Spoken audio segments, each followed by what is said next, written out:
Okay, so the galactic fairies were in what galaxy we're talking about? Oh, we're I don't know what live. you're Yeah, talking we're about. good. I don't Yeah, even know what you're talking about. That never yeah. came up. That's right. Yeah, that's right. This is the best green room stuff in the world right here. We're already in the galactic fairies, so you know this is going to be good, folks. Oh my goodness. Good Get morning, out good of me. afternoon, and good evening, my friends. Welcome to another episode of 40 Going on 4. I'm so glad you joined us today from wherever in the world you may be or whichever dimension you may be joining us from. And if it's the 58th dimension, here they have a hell of a breakfast spread, so get after it today.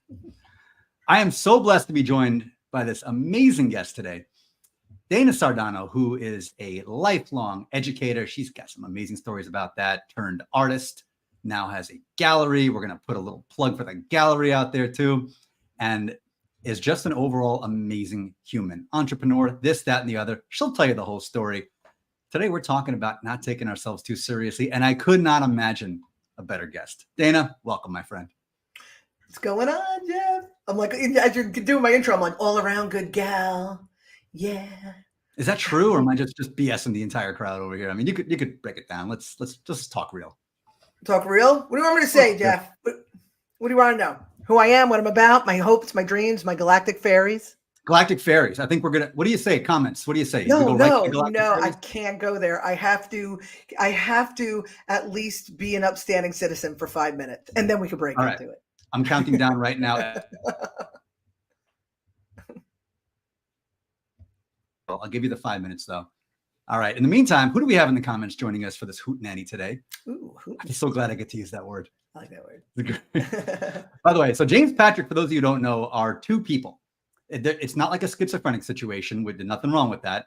Schizophrenia allowed me to write all my books. But James Patrick are two wonderful Canadians who are joining us today, and they are part of a thing together. It's really wild, actually. It's a little out there. And of course, we have Dana's better half, Andrea. Here we go. You all know from last Friday's hootenanny. God, I got to use it twice. This is awesome.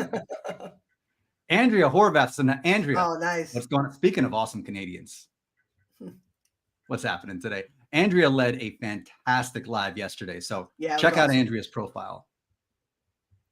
God, how good was that, huh? Yeah, it was good stuff. Wow. That's mind-blowing stuff. Sarah, what's going on, girl? Happy belated birthday. Good to see you. We got Lori C. Horn in the house from beautiful Charlotte, North Carolina. And I'll continue to say that until it becomes beautiful. I'm gonna will that into existence. That's that. Happy Friday to you too. We have Dan Smolin. Dan the man. What's up, buddy? Data center capital of the world. Now, I think that plays into the galactic fairies too. I think that they use the data center Manassas to power that. All right, we're at minute 3. My bad. All right. All right. Today we are talking about taking ourselves too damn seriously. Now, this is something that a lot of people, particularly who get on the self-development or spiritual path or both, fall into. So the first question I have for our esteemed guest today, you like that? Esteemed guest? Yeah, very important. Is, my goodness, why? Why, Dana? Why do we take ourselves so seriously? I got to tell you, I don't know. You know, I say I don't know. I totally know. I'm going to tell you why I think we take ourselves so seriously. I think as children, we come out of the womb and we live our lives and we're joyful. We're children, right? Children run around, they're touching things, grabbing the cat's tail, playing outside, playing in the mud, the rain. They don't care and they're having the best time.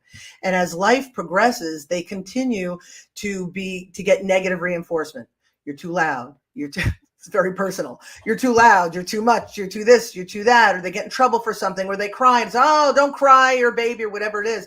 And they bring it in. They bring it in. They bring it in. And then all of a sudden, life gets very serious, and they become conditioned. Oh, you have to do this so you can make money, and you have to get this kind of education and this kind of job. Okay, that's what I was told to do. I need to do it. You need to get married at this age, and you need to have this many children, and all of those things. And we walk around after a while, checking off the list, walking around like robots, living the life we're supposed to. And then what happens, we hit a certain age, usually around our age, right? We hit a certain age where we snap. And we snap in one of two directions. We snap, we have a spiritual awakening, we change it all up, and we begin to return to that child, right? To that spirit. Or we snap and go in the other direction, and whatever that looks like, whether it be alcoholism or affairs or misery, sports cars, whatever the hell it is. Or miserable sports cars while having affairs. Yeah, exactly. Exactly. Yeah. You've been to Nassau County. So this is something that I feel a lot of people struggle with. And, we talk about different ways it can go. I think Michael Douglas in Falling Down was absolutely like exhibit A for that. I didn't see it, but I totally know the premise. I totally know. He like loses his shit, right? Oh yeah, just loses it. Just absolutely totally snaps and just walks around with a briefcase and a gun and just wreaks havoc in LA. But that movie resonated so much because so many people, they saw themselves in him, which is terrifying in and of itself. Yeah. That so many people say that, oh yeah, that's me. Oh yeah, I could totally see that. Yeah. Yeah. Yeah. Yeah. And what people don't realize too is it doesn't have to be one big freak out like at the age of 50, like where you start, going postal, so to speak. It could be even on the daily. You're having a day and you spill your coffee on your shirt, and then you're in traffic, and then your boss gives you a lip, and then whatever it is. And then by the end of the day, you're flipping a table at the post office because, they charge you an extra 3 cents for a stamp. You know what I mean? Like, wait, is that frowned upon? I'm sorry. Hold on. Let's rewind it for a second. Is that not okay? It's not okay. When did that happen? Jeff. It's not okay. Great. This is great. I'm getting my own behavior police for my own show. This is awesome. Got it. And you snap into it too. This is a really interesting topic because I feel like we do snap into it one way or the other, but like at some point we're snapping into something. Yes. Now, if we take ourselves too seriously, I feel like we get rigid. And that's when the real snapping really happens. Yeah. I wish I could. Anybody have a twig you can loan me right now? That would just be a great prompt. Everybody imagine a twig. Imagine a twig. Yeah. Be the twig. Bomb. And that's what it is. So when we get to this rigidity, how can we start softening that up without snapping? Like, how can we come back from that? Can we come back from that? I think so. I think one of the things that we forget, and again, going back to my whole, story about the children and, being conditioned, is to understand that we have been conditioned and that all of the beliefs that we carry are either somebody else's beliefs that were imposed on us, or a belief that we obtained through some sort of circumstance that maybe we didn't properly work through the emotions of it. So when we stop and say, wait a minute, this is somebody else thinks that I need to celebrate Christmas like this.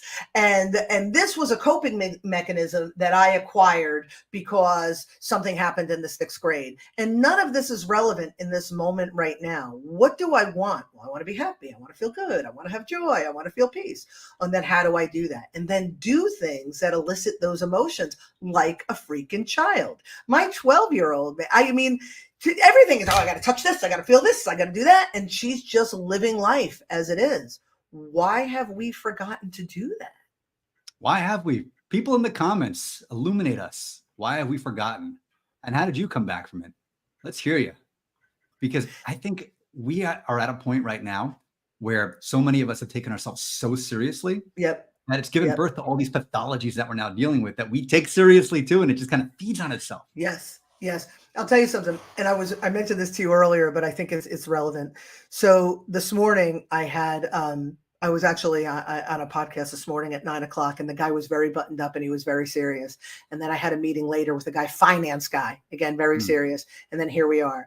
I wore this shirt today for you, right? But we are meeting at 1:30. Yeah, this is for you. But I had a choice. I could either put on something different for the finance guy and for the buttoned up guy and then meet with you, or I could just wear the shirt that I felt like freaking wearing and deal with the consequences. And it feels like something that is so irrelevant or small, but think about how many people would have changed the shirt for the comfort level of the buttoned up guy with the tie and of the finance guy. And I even had a moment with the finance guy when we got on the call. He immediately started, oh, look, Barry Manilow. Oh, look, you have a cage. I'm like, with frauds. Oh, look. And I was like, you know what? At first I was a little embarrassed. I was like, oh, I am as weird as my husband says. But then I was like, at what point did we become ashamed for being who we are? Like, why are we ashamed? Why would I be ashamed of this? Because somebody says a 50-something-year-old woman can't wear a shirt that looks like this? Or because Barry Manilow's stupid, bite your tongue? Like, when did that happen? I will never speak against Barry. Not here, not anywhere. It's not happening. He writes the songs. He writes the songs. He does. How profound is that? I've been alive forever. And I wrote the very first song. Wrote the very first song. Now let's lean into that for a second. All right, want to get woo-woo on us? You ready? Yeah, let's go woo. Let's go. Let's go. I've been alive. Scope, this flowing soup of all that is. All right, we're going back to the stuff. Okay, so anyway, you write for I tell you, the only reason you didn't get much of a response from me, your voice is cutting out. And I'm listening to you and I'm trying to read your lips. So I saw a little bit of singing and then I was like, okay, I get where he's going with this, but that's why I didn't get all excited. Just for the record. Just saying. Can you get more excited now? Can you hear me again? Oh my God, you're so great. Oh, this is great. Okay, awesome. Well, we appreciate that you joined us, Mike. This is so, let's dig in here. So Mike, you said he had panic attacks at work regularly in his 30s. Didn't know what it was, thought it was normal, then boom, full-blown crisis before he was 40. This is unfortunately not uncommon. Dana, have you experienced something like this where at some point in your life where you had that snap moment where it became too rigid? You got too into the character. I like the way you put that too into the character. Well, I did have, it was gradual for me. And then I had, like I was unhappy in my job and things were uncomfortable. And I had moments of snapping like, oh, I have to deal with this, family situation, like my mother, my brother, whatever, I have to deal with this. And, oh, I have my baby daddy drama, you know what I mean? Oh, I have to deal with this. And so there were pieces. It wasn't like one big like freak out. But in my experience, here's what I've learned why people have like these breakdowns and freak out. When we have unresolved issues or unresolved anything, improperly processed emotions, we go in our lives and we just develop these coping mechanisms and then we develop these patterns and we keep seeing the same stuff over and over. But what happens is it progressively gets worse and worse. And I'm sure Angela will get a kick out of this. In 10 Recommendments, I say how like the universe has a way of like tapping us on the shoulder, giving us a shot to the arm, smacking us in the head, and then gives you a good old twat punch until you finally get it. And I feel like these panic attacks or these, full-blown crisis or whatever, that's the twat punch that it's time for you to make a change. Our bodies are telling us, our emotions are telling us, the circumstances in our lives are telling us. We just have to be aware and willing to do something about it. Got to get bashed over the head by life. Got to get bashed. Now, what happens though, the cool thing though, Jeff, is once you realize that that's what's happening, you don't have to get bashed anymore. Like I don't get bashed anymore. Now I get flicked, I get smacked on the side of the head. Yeah. Like, you know what I mean? Like that kid in 6th grade, he used to just, the ear flicking kid. You had a fucking flicker too? Hate that kid. And I don't like using that word, but I'll say it. The kid's the freaking worst. Yeah, but that's what the universe does, or that's what life does. It flicks you. But when you ignore the flicks, you get to a point where you could either make the change or become a caricature of that dysfunction.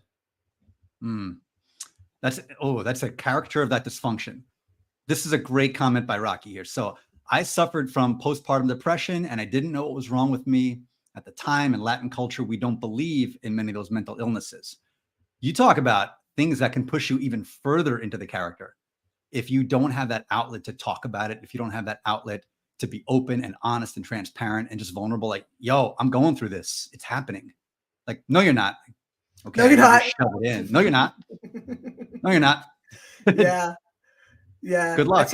It's so funny that you say that, because I remember every guy that I dated up until I married my husband, I was always very open. Listen, I'm feeling this way. This is what's going on with me. This is what I want. This is what I desire. No, you're not. And I'm like, I'm telling you how I feel. No, you don't feel that way. And nope. You're right. It pushes you much deeper when you don't have much deeper into the hole, when you don't have people who understand you, who appreciate you, who are willing to listen and understand. You know what I mean? Does. And then I think that leads to taking ourselves more seriously, because when we get lost in the story, we get lost in the story. Yeah. Everything sucks. There's no hope. There's no way out. And then you become this character in this movie where there's just dead ends everywhere you look. Yeah. Everywhere you look, there's dead ends. Yeah. Well, that now that you're in that space and you feel that way, you're not creating your own dead ends. I don't want to do the whole, blame the victim thing, but if you believe there's no way out, there's no way out, and there will be more no ways out. You understand what I'm saying? That sounds like a great 80s song waiting to retroactively be written, and I am freaking here for it. Yeah. So let's go. So what do we have here? Well, she was just saying we have that, a plug for the reaching out. book. I like it. What's that? Let's talk The about rep that. for the book. She's awesome. Let's but talk the about woman your book. before, Let's do it. The woman before was saying how, then there's nobody to speak to. And there she is. Yep. So reaching out and asking. So now you think you're crazy. Now you're miserable. You're depressed. I mean, most women go through it. It's hormonal. It's all of those things. And people are, no, you don't feel that way. Raquel, man, I feel you, girl. We got you. We got you. Yeah. And this is another one too. Like, pandemic was a punch for a lot of us, because that's another one too, because I feel like there were really very few voices during that entire ordeal that allowed people to just kind of hold space for where they were. I feel like 95% of the voices were absolute, just doom and gloom. Everything is hell. We're all screwed. That's that. And then like a very small sliver of people were saying, well, actually the entire thing is just, it's not even real. We're fine. Everything is great. Everything is wonderful. And where were the voices? Where was I would say the energy behind a broader zeitgeist to just say, it's okay. We're going through this. It happens once a century. It just happens to be going down when we're living through it. We're going to be okay. We'll get to the other side. Here's how we do it. Where were those voices? I know. Where were they? You said something interesting. You're like people that are like, oh yeah, everything's fine. Can we talk about toxic positivity for a second? Let's talk about it. So that is no better. Just pretending like there isn't a problem is really no better than like toxic positivity. There's a line that I have in Decoding the Woo-Woo that I'm like, what are the expressions like, no worries, everything happens for a reason, I guess that's how it was supposed to be. And then the answer is, expressions that really stick in my craw.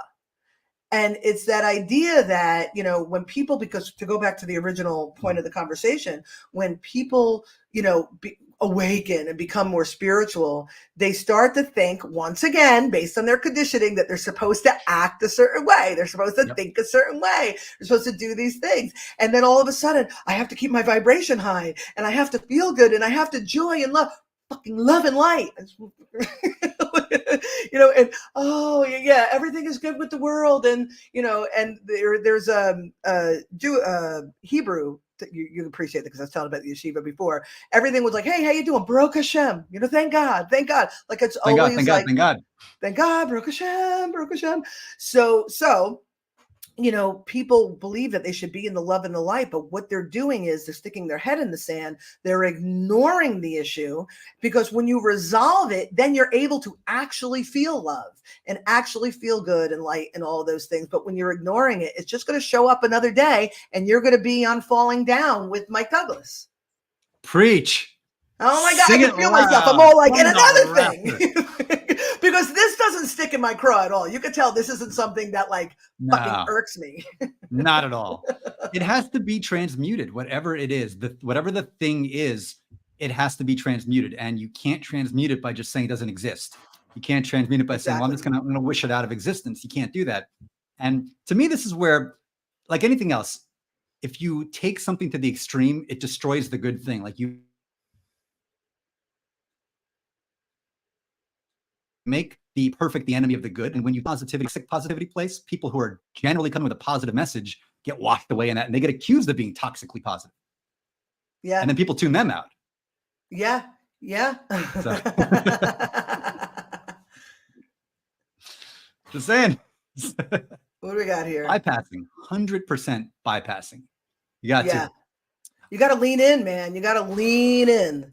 And it's ugly. It's not always pretty. That's the thing. You see these memes and we're like, when I thought about spiritual awakening, people picture like in a field with crystals and like a drum circle, but really it's like some chick face down in the mud with her ass in the air, like, wah, that's what it looks like. But when I got to the point, like I'm sorry? No, that's not worth repeating. Go on. I started with, getting rid of all like of the baggage in my life. And then it was about, learning, becoming, understanding the magical aspect of it, be like, oh, this is really cool. Then I went another layer and started purging the physical damage. The issues are in your tissues, man. We could do a whole hour on, chronic illness and stuff like that. The issues are in your tissues. And when I was purging the issues that were in my tissues, I was diagnosed with RA in 2015, rheumatoid arthritis. It was crazy. In my dreams, I would see the emotionality. I would cry. My husband would like massage like my wrist and he would hit something and I would cry. You have to purge all of it. You have to face it in order to body that love and light nonsense. No offense. It's the only way. You have to embody it, right? You've got to go through it. You have to, and I think you have to see it. You have to acknowledge it. Like, I see you. Yeah. I see you pain. I see you grief. I see you loss. I see you. Yeah. I don't ignore you. I don't pretend you don't exist. I see you. And I hold you. I hold space for you. And whatever you're trying to teach me or bring me through. Like, I came here to experience that. And that's another thing you can't say, because people think, well, you're just blaming the victim. Well, it depends on your perspective, and I'm certainly not here to change anybody's mind. God knows if you're taking life lessons from me, you're screwed to begin with.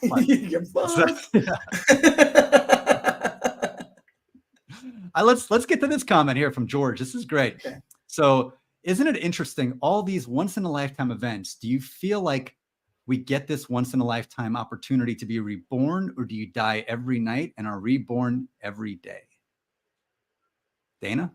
What say you? I'm still chewing on the question. I know, right? Yeah. Do you feel like we die every night? It's a good one. All right, let's get to an easier one. How's that? I'm like, oh my God. Only chew on this here. I do feel with every experience that we overcome, we really are reborn to some degree. Like, I'm always, every day, a different version of myself. When I talk about something in the past, I never say, in the past, I'm always like, a previous version of myself would have done X, Y, and Z. So a variation of that question, I totally think so. 100%. And our friend Natalia joining us today. What's good, Natalia? Good to have you with us. What is the difference between toxically positive and just positive attitude, in your opinion? Go for it. Put me in, Coach. So in my very strong and resolute opinion, I consider myself a very positive person. I'm always trying to find the best in a situation, but it doesn't mean I ignore the yuck of the situation. I recognize the yuck. I deal with the yuck in whatever way I need to. I, like you said, transmute the yuck into something better, and then I continue to be positive. You can be positive and still deal with your yuck, but when you want to be positive, just because, you got fight, flight, or freeze, you know what I mean? And fawn, that was another one that was added to it. It's that idea that if we just ignore it, it'll go away. It never goes away. And that's kind of what we were talking about before. Never does. You know where you see fawning? And it's interesting because I've been keeping an eye on this on social media. You really see it on LinkedIn with the influencers and their sycophants. And it's very subtle, but think about the way this manifests. So you have these influencers who are openly saying, all right, y'all, listen up. And they go on this just hate-filled screed about something. And because people want the clout of being influencer adjacent, they want their own numbers to go up. They just, you go, girl, 100%. Like, they don't even agree with what the person said, because it's not even a well thought out like rant, but it's just, you go, girl. Like, and it's just this fawning that happens over this very aggressive personality. Yeah. Really interesting to watch. Yeah, it's a coping mechanism. And I'll tell you, I don't appear at first glance to be a fawner, right? If I tell you I love you, if I pay you a compliment, if I do any of those things, if you know me, you know I mean it, and I'm effusive, but I mean it. But one of the things that I learned about myself just over the past few years that I've put to rest is that when I don't like you, I catch myself fawning. Because really? Again, I've worked through this, but I notice this in the gallery a lot too. And I know that I picked this up from my unhealthy relationship with my mother. But like, I feel bad because I don't like you. And I'm so worried because I'm so transparent that you're going to see that I'm like extra nice. So if I'm a dick to you, clearly I think so highly of you. Like, I love you. But like, if I'm like super like, sappy, yeah, I've worked through it, but in the past, I probably didn't much care for you. But isn't that an interesting coping mechanism? That really is. And the fact is, you've been nothing but nice to me. So I'm really starting to wonder where this whole thing stands right now. No, I learned this through my experience. I was in the gallery for 4 years. I learned more about myself in the 4 years than I probably did the previous 40. And I noticed that, I learned that. And I realized, because again, we got to take the time to ask ourselves the questions. We got to take our time to look at it. And I realized my relationship with my mother has always been that way. If I'm extra nice, I won't be criticized. You know what I mean? And that kind of morphed into that pattern. But you know, a little bit about Dana Sardano today. I dig it. I'll take that one. This is a great question from the great Zen sandwich himself, Mark Reed. I think I like this guy. Was that? I've seen this guy. I think I like this guy. I see him on. You should like this guy. This guy's the best. I like him. He's amazing. I like you, Mark. Okay, sorry. So how do we draw the lines between being overly negative and toxic positivity? Where's the Goldilocks sweet spot mentality?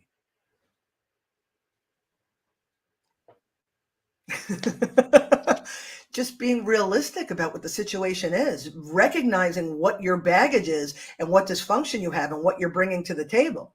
If you are reacting to life over positively, you got to look at yourself and say, why am I doing this? What's the dysfunction? Because that's imbalanced. If you are reacting to life negatively, extremely negatively, then where's the imbalance? And once you figure out where the imbalance is within you and balance yourself, your reactions become more appropriate and more this thing. I don't want to use the word balanced again, and I couldn't come up with another one. So they're more like this. That's perfect. What do you think? To me, the approach is yes and. Yes is the acknowledgement of the thing. Whatever the thing is, whatever that point of friction or contrast or difficulty or pain or whatever it is, it's yes. It's like, yes, I see you, acknowledge you. I recognize this is what it is, and it has to become it. And we're going to transmute it. And we're going to get to the other side of it. And it's still going to be okay. And you could do that with not a smile on your face, but you could do that if you are resolute and believe and trust yourself that you will get to the other side. You don't have to get into this whole emotional thing. It just is. Yeah, it is. And honestly, that was my approach, talking about 2020 and all that. Something just told me, we talk about, getting into the woo and the channeling. There was something that came through me in that year that just said, the way I'm going to get through this and deal with this is to approach this from a place of yes and. Oh, yes, this is what it is. And, you can delude yourself into believing it isn't what it isn't, but it is what it is. And that wasn't intelligent at all. What an interesting way to describe it. You sound like Kamala Harris. I totally, it's like, it is what it is, but it is. Yes, Jesus Christ. It depends on what the definition of is, though. I mean, we'll get back to that in a second. But, the and. But I felt like the and was missing in 2020. The and we're going to get through this, and we're going to be okay, and live events will come back, and we will develop population level immunity to where this will no longer be a catastrophic illness for people, and we're going to get back to seeing our family again, and businesses will reopen again. Where the hell was that? That was nowhere to be found. No. There was no end. But I'll tell you, in 10 Recs, I think it's Recommandment 9. I'm going to butcher the recommandment, even though I wrote it. But the line is, I will not become so myopic in what is that I can, in my present circumstance, that I can't see the big picture, something to that effect, a little paraphrasing. And that's what happens. We get so myopic in what's in front of us that we lose the ability to see the cause and effect relationship 3, 4, 5 cause and effects out. We can't see past it. Back in, I think it's Rec 5, I talk about the opposite. We're not living in the now. How do I feel now? What can I do in this moment to feel better, to do better, to be better? So they're contrasting, but that's, I think, what the problem. People have difficulty being in the moment. They have difficulty seeing outside of the horrific moment they're in. Understandably so in a lot of cases. It's because sometimes those moments are legit horrific. And they feel swallowing, like all encompassing, like you're like Jonah, like in the middle of like, the belly of the whale. And like, well, where the hell am I supposed to go now? You know what I mean? Like, where's the red lobster around here? I'm just stuck. So, how do I get out of here? Yeah. But that's why we have to train ourselves. That's why you don't, I remember my 12-year-old years ago, she had anger issues, big shock. I'm her mother, but she'd have these issues. And, I was teaching her how to regulate her emotions before she was a 6 or a 7 or an 8. When you're a 2 and you're getting annoyed, regulate it then. So I think as humans, if we learned self-regulating mechanisms, that when the big shit does go down, we're equipped for it. We've got the tools.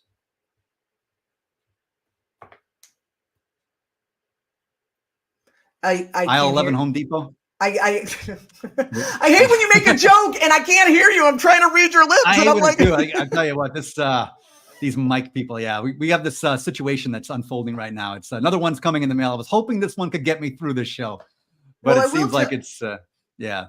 I'll tell you, there's been a few that I've been able to catch up with you and still be on it, but those couple, man, I couldn't do it. I know. I caught you right at the punchline. I know it. I know it. And everybody in the comments who's still here, thank you. I appreciate you. I do. I know you're, it's frustrating for people watching. It's frustrating for doing this, but we'll get through it. And it will not happen again because better tech is on the way, which I'm so excited about. Yes. So this is another question I want to get to here. So what does spirituality mean to you? So we talk about spirituality, people get really serious, and a lot of folks who are on this journey, it becomes their whole personality. It becomes like all encompassing, and they become the guru with the flowing robe, and everything comes back to that. But what does it mean to you? To me, I mean, it's the obvious, like reconnecting with your spirit. And, what does that mean? And again, going back to that, that childlike way of being, having gratitude, seeing the world, in the magicalness that it is, and all of those things. It's following the joy. It's doing what you love. It's, letting go of, whatever conditioning that keeps you stuck in a place that makes you unhappy. I think as human beings, you're not gonna do the whole thing. We're not human, we're not having a human experience, or whatever the hell it is. We're having a spirit, we're spirits in a human body. You know what the hell I'm trying to say. Oh yeah. But I really do think it comes down to us realizing that we are more than just what they told us we were supposed to be, and just being true to what feels good for us, because that guidance is it's taking us, to fill our purpose or dharma, whatever it is you want to call it. And when people, I think, go super extreme with it, I think everything is a pendulum, right? So you're in the dark and you're like, oh my God, there's a light. And then you go all the way to the light, and again, the crystals and the guru and the shit in the bucket in the woods with your ayahuasca or whatever the hell it is. And then you're like, okay, because I did a little bit of that, you know what I mean? Mm-hmm. And then you come in mushrooms, not so much the ayahuasca. And then, I don't know why I'm sharing so much. Oh my God, stop talking, Dana. But then I let it out. We're all friends here. Come on. Oh, look at Angela. Transcending the human experience. Ooh, shit in a bucket in the woods, Miss Angela DeMarco. But anyway, when you finally come back to center, after being in the dark, being way in the light, and then coming back and just really understanding that we're all connected. We're all in this thing together, and coming from the heart, and really having that sort of compassion, forgiveness, love for ourselves, and then being able to pass it on to others. Beautiful. I love it. I love that. I could not have put it better. I think that captures it right there. There is no middle finger reaction, but there is a middle way reaction. I think that might be it, right? And I think the great Zen master here, Mark, can certainly speak to that. As the great Ice Cube, once upon, you got to chickadee check yourself before you redirect yourself. And he's not wrong about that. He's not wrong about that, because that is the great Ice Cube's way of putting forward the great Buddhist middle way. Yeah. And I think that's very elusive to a lot of folks. You're either living in, like, as they call it, in the dark, or completely in the light, which doesn't really jive with this whole human thing. No, it's so lovely. How do you make them come together and make sweet love and find that middle way? How does that happen? Yeah. Bob, you tell us. Mark for the win. One with the divine. Although I'm clicking on one comment and another one pops up there. So like, Bob, you tell us. Mark for the win. Okay, that was totally incongruous, but all right. It's so, when we think about how to untangle the knots of this like really, really serious whatever character we've created, what's the first thing you'd recommend somebody do? They say, okay, I'm listening to you two. Something's resonating in me. maybe I want to take my life and my character and my story a little less seriously. I want to open up a little bit. What's one small thing they can do today to take that first step? I hope you don't mind, but I'm going to quote 10 Rex again because it's all there. The first recommendment is, I shall not claim victimhood. And what happens is, in this world of polarity that we live in, there's always a winner or a loser. There's right or wrong. It's black or white. It's just the way it is. But when we first recognize that we're not victims, that it's all just information, and how we respond to that information is telling of where we are emotionally, spiritually, in alignment and all that stuff. And I think that's the first thing people need to do, is recognize that they're not victims, and then recognize that we have a guidance, an internal guidance system. We have emotions that are telling us what's good for us and what's not good for us. And rather than get sucked into those emotions and let them run the show, you don't let the toddler run the show. We take those emotions and we go, oh, if this situation made me feel shitty, then maybe this situation's not good for me, and why? Or if I reacted this way, maybe there's something in me that isn't balanced, and then why? And then recognize that those situations create patterns, and then recognize the patterns in our lives. You're like, what's one thing? That's what I would do. And that's the order of operations. Yeah, total PEMDAS, that thing. It's all information, Mike. It's all just information. That's it. It's all just information. And another great plug for the book. Angela. It's awesome. Keep it coming. I love promoting authors here. You kidding me? I love this stuff. Second edition. We don't get nearly enough love. This is great. Alignment. I love the emphasis on the eyes. Yeah. Alignment. I'm in alignment with the eye roll. Don't forget the eye roll. Yes. I would just add to that, say, don't make any one thing your entire personality. Because that's how you create a prison of your own mind. You create a prison of your own description by doing that. And then everything you do and think has to be filtered through that. So think about this. And I don't love talking politics on the show, and I'm not going to, but just more illustratively, how when people identify as a member of a party, or they identify as having a certain ideology, that becomes the filter through which every single interaction in life is colored. And they don't even realize they're living in this prison. So everything has to go through that filter. They don't even realize it. It's like unconscious, but it's just programming after a while. Yep. And that's a great way to take yourself way too seriously, is to think, okay, does this align with what I previously believed to be true before I can even accept it or incorporate it? Yeah, 100%. You're just trying to match your belief, your belief about it, based on what's coming in. Can I offer, I got a 2-cent easy thing for people to do to help them not take everything so seriously. Judgment, attachment. Oh, it's Wendy. Hi, Wendy. Judgment, attachment, and expectation. These 3 things, they rob us of our peace.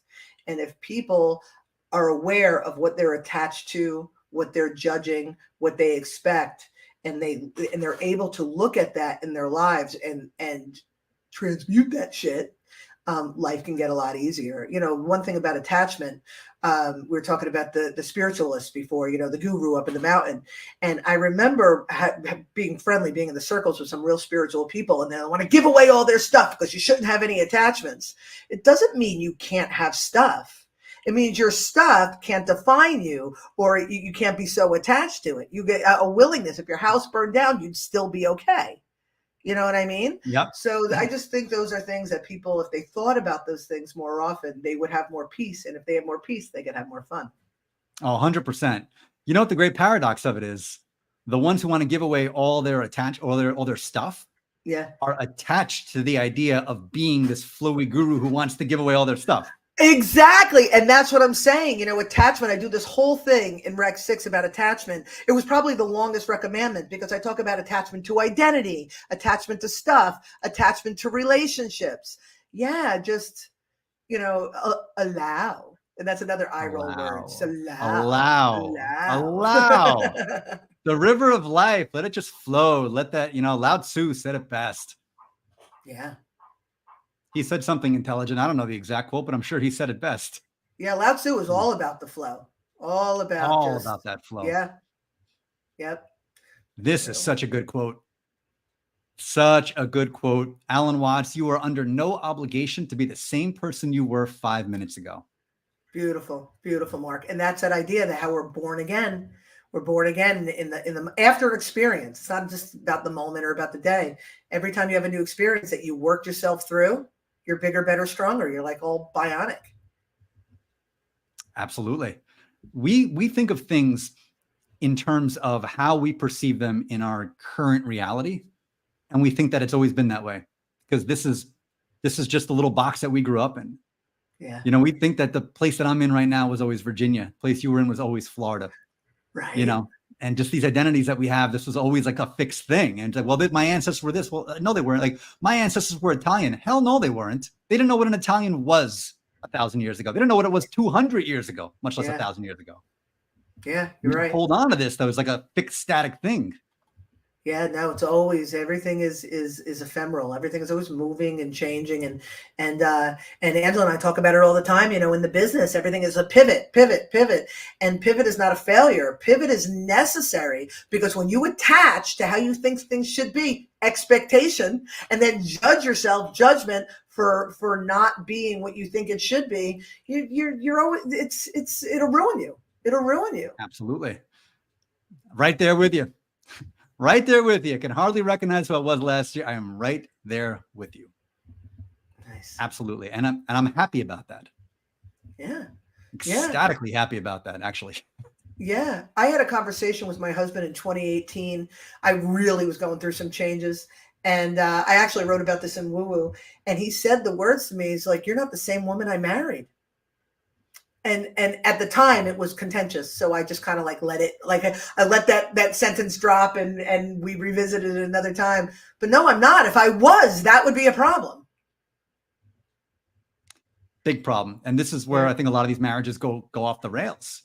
People say, well, you're not the person I married. And I expected that. Well, wait, you expected the person you married at 25 to be the exact same person at 45? Exactly. You expect them to not incorporate any lessons they learned in life over the past 20 years? Exactly. That's what you actually want in a partner? Really? Yeah. People don't think like that. Okay.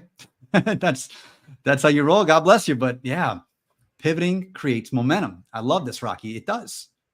Because it's just going with that flow. It's like, okay, I've learned something new. I've seen something new. I've incorporated something new. I'm better than I was yesterday. So why would I still be wedded to this idea of what has to happen a week ago when I've learned so much since then? Yeah. Why would you? I outgrew my marriage, hence the results. That's what happens. Hopefully your partner can grow with you, but if they can't, you know, it doesn't mean you owe it to yourself to continue moving forward. You have to. And this happened to me. I was told this from Andrea. It didn't happen to me, but I was told the same thing. You're not the person I married. I think in some ways that's the greatest compliment in the world. Yes, totally. Thank you. You still are. You suck. So I'm moving on. There it is. And yeah, Wendy said, "No, my hubby, over 30 years, we're not the same people we were." And I think people, you know, you'll grow together or drift apart, but at some point the rubber's going to meet the road because you are not going to be the same people you were when you first got together. You're just not. It's life. Yeah. And Wendy and her husband, they grew, because I know them, they grew together. But the thing about growth too is, you know, they say for better or for worse. I think that's a little, you know, like until death do us part, that's a little restricting, but it's true. Like I know with my husband, like there have been times that like I'm here and I'm like, come on. And then I was in a bad space a couple of years ago and he held space for me. And I hate these terms, but and we just keep doing this. And I think that's what it looked like for Wendy. You know what I mean? As long as the person you're with, they may be behind you in their evolution at that point, but as long as they're willing, then you hold space for them until they get there. And then you do it again. You hold space and you root for them. You root for you them. Root for them. You root for them. Like, I got you. I got you. I want you to succeed. Yep. I don't want to tear you down so I feel better. I want to lift you up. Exactly. And it's not just like that with our spouses. It's like that with our circles. You know what I mean? Absolutely. You amass some, I shouldn't say amass because we try to keep it small, but you know, you meet your unicorns, you meet people that you care for and you root for each other. And again, it's like popcorn. This one's up, this one's not. We're not popcorn. I was picturing a popcorn, but like whack-a-mole. Remember whack-a-mole? Yes. You know what I mean? So I heard the episode of your podcast about that. That was great, by the way. Yeah. Well, thank you. I was falling asleep at the wheel, and it got me through that night. So I thank you for it. Oh, nice. Which one was it? It was the whack-a-mole episode. You're talking about how all these different things pop up in life, and you Yeah, have to tend to all these different parts of your life, and it's hard to do. Like, you got to tend to your husband here, you got to tend to your business here, you got to tend to the kids, like the tending, but things always pop up all the time. And how do you constantly stay on top of it? But that was a You Are Worth It one. I think that was a You Are Worth It episode. It was. Yeah. It was. And I came away thinking, God, I am worth it. And that was right before I almost got ran off the road by a semi. But you know what? I felt at that moment, if the semi runs me off, I'm still worth it, because I listened to this episode. I love it. Oh, such a charmer. So thank you. Thank you. Thank you. That means everything. Folks in the comments, I want to hear from you. What do you think happens in your life when you just embrace being who you actually are? Not who you think you're supposed to be, not who the world tells you you're supposed to be, but if you've had an experience where you've just embraced who you just actually are, what does that moment felt like? Dana, what's it felt like for you? Oh my God, it's awesome. It's awesome. I've always had spurts of it, and then there was always negative consequence because, I was to this, to that, to the other. And then I got myself to a point where I just am who I am all the time. And now I no longer attract those who are going to criticize it. And it's awesome. I get to be who I am and be appreciated for it. Are you freaking kidding me? It's a party. It's awesome. It's a party. Liberating. Liberating. Ah, what a word. Yep. Oh my God. Life becomes magical. Yeah. Yeah. It does. And Angela, she and I speak 4, 5, 6 times a day. I mean, we work together, speak together all the time. And I'm never bored with her. I'm never like, that's the best way. I'm never bored with her. Like, it's always a party because we get to be who we are and communicate with one another. It's awesome. Wendy. Absolutely. Liberating, peaceful. This is great. Oh my God. Freedom. That's the one. Freedom. Angela's singing right now. This is great, Aaron. Everything feels easy. All else disappears except for love. And you realize that's what you are. Aaron's so smart. That's good. So smart, Aaron. That's good. Well, okay, let's dig right into that. What does that mean when people say, now, this is a big thing you hear in the spiritual community, all we are is love, all everything is love. What does that mean to you when you hear that? Are you asking me? I'm asking you. Yep. So I, when people think love, they often think romantic love, or there's got to be an act of schmoopiness. Like, oh my God, like it's got to be like that. But my understanding is that there's a spectrum of emotion, a spectrum of feeling, and you have love on one end of it, pure love, like that, like that kind of love. And then you have fear on the other end. And in between on the spectrum, you have all the other, you have anger. That's in the fear, right? You have peace. That's in the love. You have harmony. That's in the love. And you have all these different emotions. And what I believe about love is the source of everything. And the more we unpack what I call the diarrhea, but the more we unpack the trauma, the burdens, the conditioning, and all that stuff, and move up the spectrum, we have more of these emotions that are in alignment with that love. But love it's the basis of everything good, or that feels good, I should say. You know what I mean? Because everything is everything, and it is what it is. But that's how I perceive love on the spectrum. I love it. How's that? There you go. What about your thoughts? Like, what do you think? Like, yeah, we could be like source energy, but really, what is love to you? But really, that's what it is. It's if you okay, here's the best way I try to describe it when people ask me this is I think of like a city center, right? I think like Manhattan. And Manhattan is like the source of everything. Best pizza in the world. New Haven, we could take this outside. In Chicago, don't even get me started. So if Manhattan is this source energy, everything that radiates out into the burbs gets further and further away from it. Yes. And the further away you are, the less you can see the skyline, and the further away you feel from the energy of the city. And the more you get away from it, the more you feel like you're disconnected from it. Yeah. And suddenly, like you're in the Poconos in Pennsylvania and you have no connection to it whatsoever. And you feel like you and Manhattan are no longer one. And you get out in the woods and there's a lot of trees and it's dense and it can be cold and all these things can happen. And you forget like you are from that source. You are a New Yorker. You are born and bred in the city. It is in your bones. It is who you are. And the closer you get back to that, let's say you can find a really good New York pizzeria somewhere in the Poconos. You take one bite of that and, oh, you get a little taste of home. Feels good. That's what love can feel like in these moments where, oh, I remember that now. That's really good. And then somebody was, hey, you cut me off again. Like, there it is. Okay, I feel it. This is good. And all these little nuggets that come to remind you of who you are and where you're from. And that's what it feels like to me. So love is it.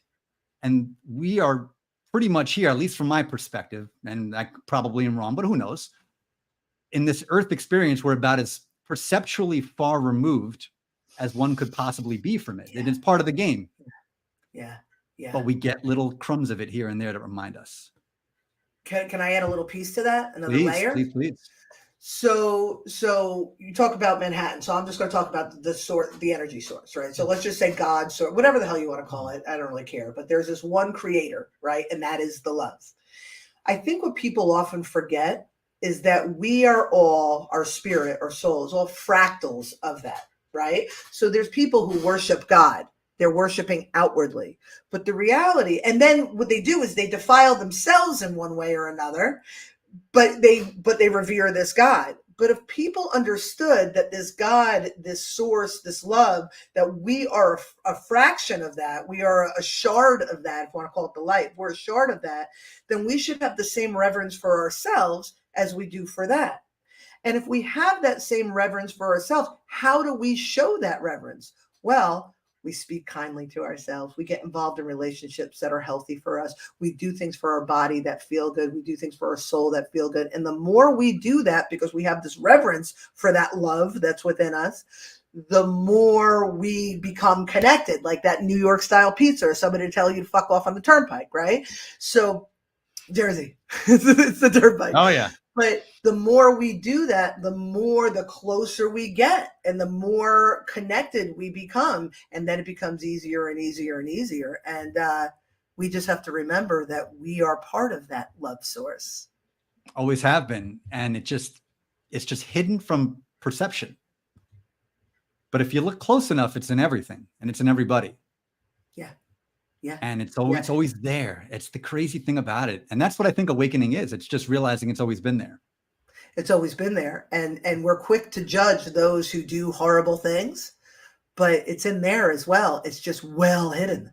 It's just we don't want to say that. That's a hard thing for people to get their heads around. It certainly was for me. And that was the hardest part for me, is coming to that realization, because it's so easy to sit in that judgment and hatred.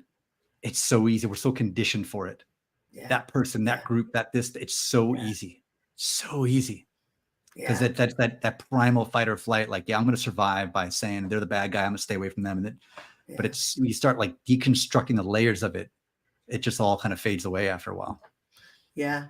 And the more we work on ourselves, our own little blip of light, and we're able to have compassion, whether we, I don't have to sit at the table with you. You know what I mean? Like, I don't, I could still, okay. Mm-hmm. Okay. But that's the other part. I don't have to hate you either.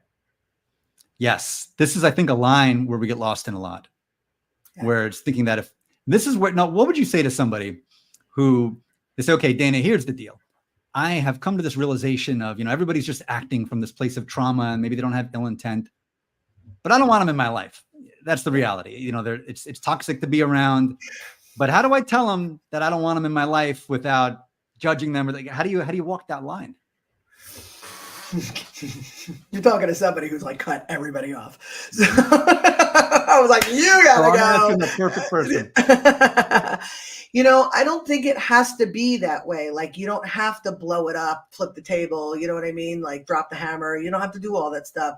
But what you could do when you have somebody in your life that's creating discomfort, you can set your own boundaries. You can now set the intention of how you want the relationship to look and stick to that. And so it's really about respecting yourself and respecting who you are. And then they will likely disappear, or it will become so uncomfortable, then you have to like officially break up. You know what I mean? But I think it starts with you respecting your needs and making those needs clear in the relationship.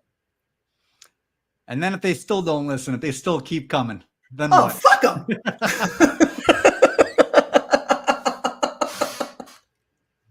There it is. And there it is, Rocky. There it is. Boom. Done. That's why my mic is so screwed up right now, because of all the damn dropping. Yeah, all the dropping. Can I share something with you? What's that? Can I share something with you? Share it. This is your show. Super controversial. It's the super Dana controversial. Hour. I had I've always had a unhealthy relationship with my mother. And as I got older, I moved away when I was like 18, like I went to college and never like really went back for very long. And when I met my husband, I was older. I was in my late 30s. No, I was in my early 40s. I met him at 41. We got married at 43. And my mother started acting really, really weird when things were going good for me. You know, there's people in your life that are happy when you're miserable. Oh, yeah. And I got married in June. We had a little bit of we'll call it a tiff. I thought it was like meaningless tiff, like it was tiny in like March. And for the first time I asked her that, I told her she owed me an apology. It was really that simple. I would be honest. I mean, I'm full frontal about my faults and, you know, the things that I do wrong. And I basically was like, call me when you're ready to apologize. And it toppled a domino of like Chernobyl, like crazy stuff, like just pitting the family. It just was really, really ugly. And she didn't come to my wedding. And I had people at my wedding that were like, how could you allow this? And when you think about it, there were so many things that I could have, if I, again, wasn't in a space where I knew that I was worthy and that I mattered. I really had to go. It was like, I remember being in fetal position, like sucking my thumb, crying to my husband, being like, I don't even know what I did. And he was like, listen, you need to remove that conditioning that it's always your fault. And remember that you did nothing here, you know, and that went on for a while. And when she passed, we hadn't spoken. We became estranged for years. And a few years later, she passed. And I was invited by my brother, who was inviting me into a hornet's nest. I had no idea she was sick, to be there at her deathbed. And I declined. And I know that there's a lot of opinions about that. Your mother, blah, blah, blah. But at the end of the day, I had to choose me. And the boundary was set. You're going to treat me with respect if we're going to be a part of this relationship. And when that wasn't able to happen, I had to step back and I had to remove myself from my mother. Like, that's hard to do. That's tough. Yeah. Yeah. Wow. But I don't regret it. Like, I made the decision and I'm better off for it. I feel like you are. I get that energy. It's that, I had to do it. It was tough, but here we are. And this was the only way it could have really happened. Yeah. Now it's funny because I had been estranged from my father. Again, I was led a bit of a train wreck of a life up until the last decade, but I was estranged from my father for like 20 something years. And when I was 41, I hadn't spoken to him since I was 18. When I was 41, he showed up out of nowhere and was like, with a letter. Hey, I'm in town. I'd like to get together. And I remember my first thought was, oh my God, if this man is reaching out to me, clearly he's looking for some reconciliation. I saw that.